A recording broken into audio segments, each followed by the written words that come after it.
Drugs. Say no to them. Drugs are very harmful and addictive, but first we need to know, what are drugs?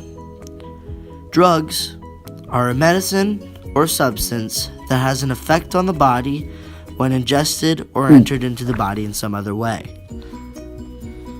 That medicine, in most cases, is used in hospitals to help ill people get better. But in some cases, they're used to harm people through drug abuse. Causes. Drug abuse is caused by many different ways. You could bring it upon yourself, and there are many reasons why you would do that. But it all depends on your environmental influences. If you're a victim of abuse, or you are under a lot of stress due to your environment, you could be at greater risk to resort to drugs. Another big part of the environmental influence is peer pressure. There is definitely a form of good peer pressure, as we see here with them, go buddy go. But sometimes bad peer pressure has a bad effect on your environment. Negative peer pressure. Negative peer pressure can be hard to avoid or ignore. Your peers, or maybe even your friends, could be smoking, drinking alcohol, or injecting themselves with heroin. And sometimes people give in because it's not as easy just to say no. But you can tell your friends why you won't join them.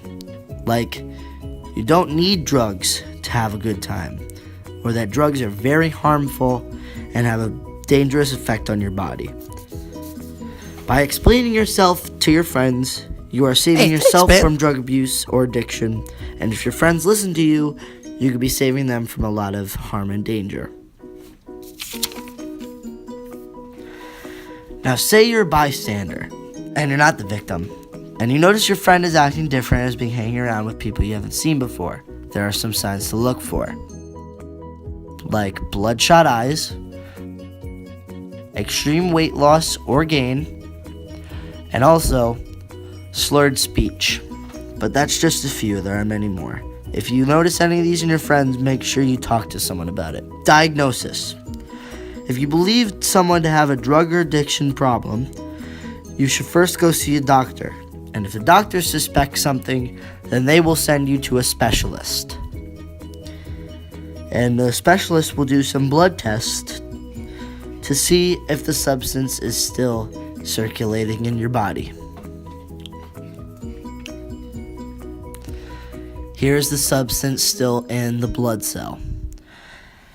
If you meet the criteria for the substance dependence, then you have a drug addiction problem. That criteria is laid out in the DMS, the Diagnostic and Statistical Manual of Mental Disorders.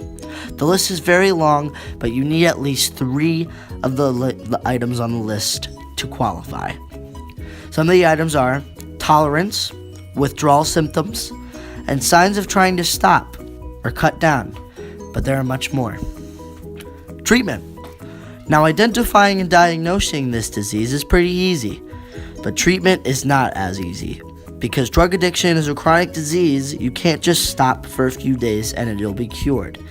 Sometimes it takes a long-term care to recover from this disease.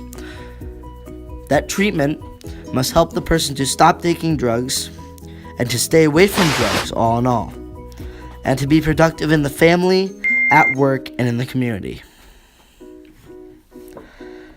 There are also some other ways to treat this disease. Another way is through behavior counseling.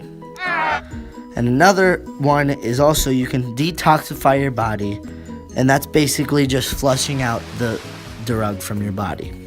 But there are a couple more that you can resort to. Finally, we have prevention.